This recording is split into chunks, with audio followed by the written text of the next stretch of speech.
This is the all-new Redmi 14c that comes with a huge battery capacity of 5160 mAh and comes with the MediaTek Helio G81 chipset. This device is currently priced at $95, making it 153,600 naira, all thanks to the exchange rate. The design of the Redmi 14C is different from the design we had in the previous 13C from last year. But personally, I think I kind of prefer the design on the 13C over what we have in the 14C. But today, we're not talking design, we're talking what user experience is going to feel like using this device. And in this review, we are going to be checking if the 14C is a worthy upgrade from last year 13C. Assuming you still have your 13C, should you keep it or should you upgrade to the latest 14C? Is it a skip or is it a buy? We are also going to be reviewing some of the flaws in the latest 14C. So while at it, do well to like and subscribe to our channel, and let's get right into the video. Starting off with what comes in the box, Xiaomi added a transparent protective case, a 33 watts charger, and a USB Type-C cable.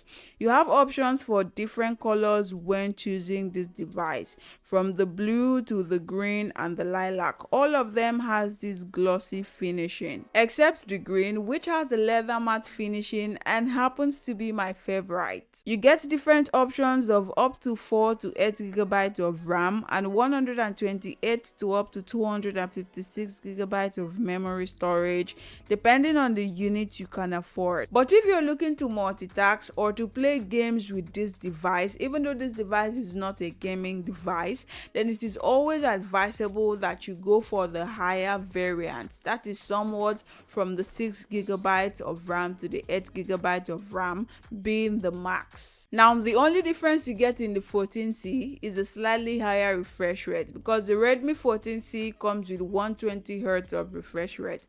But this is not even any difference for me at all. Reason being that using this device, you won't even notice if you're using the 120 Hz or the 90 Hz. And it's even advisable you set it to 90, since the difference is not very noticeable, so that you can equally preserve your battery life. You also get an improved bigger battery capacity, which I have already mentioned, and then you also get an improved selfie camera of 13 megapixel. But is that really a difference? Is that even an upgrade? In terms of performance, there is no major difference in the 14C as compared to what we had in the 13C from last year. At least nothing very major that we can point out as a straight difference between the 13C and the 14C, except the refresh rate that I have already mentioned, which is almost always very useless, so I'll just skip that. So moving on, the device has a 6.88 inches display with a 720 by 1640 resolution and an LCD display panel. But if you have used or had your hands on the 13C, you can definitely tell that the display in the 13C is slightly even better than what you have in the 14C. I mean, no shades intended. The device operates on Xiaomi HyperOS and Android 14, but a lot of things has been cut down in the 14C. You do not get any pop-up multitasking, you get very few lock screen customization, no split screen, no sidebars, and worst of it all, there is no extra storage option. I mean, which device does that in 2024? Considering this device is an entry-level device, then you definitely want to reduce the load of applications you install in this device, at least to avoid lags and bugs and crashes and experiencing things like an application forcefully closing itself. And also, you should note that this device is not a gaming device, except maybe you want to play Candy Crush on the device, then fine.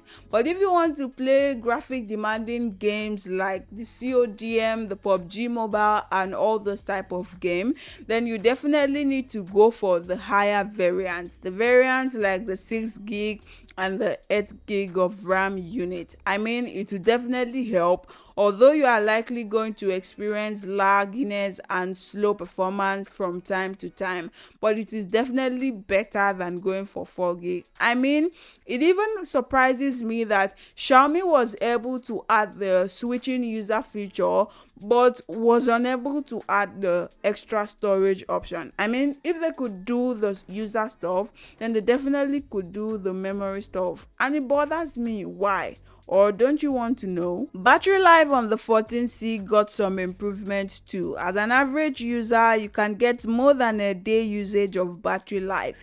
Now for camera, you get the same as what we had in the previous 13C, but there is slight improvement in the selfie camera, which comes with a 13 megapixel. Although this device comes with a 33 watts of charger, charging experience on this device was majorly on 18 watts all through. So I guess Redmi or Xiaomi is adding the 33 watts charger as a consolation price for users. My thoughts though. You should also bear in mind that the 14C is an entry-level phone from Xiaomi, so you definitely want to manage your expectation or what you're expecting from this device. However, I don't even think that Xiaomi made the 14C as an upgrade for the 13C users, because there is nothing significantly different, or there is nothing the 14C can do that the 13C cannot do. It's not really that better than the 13C.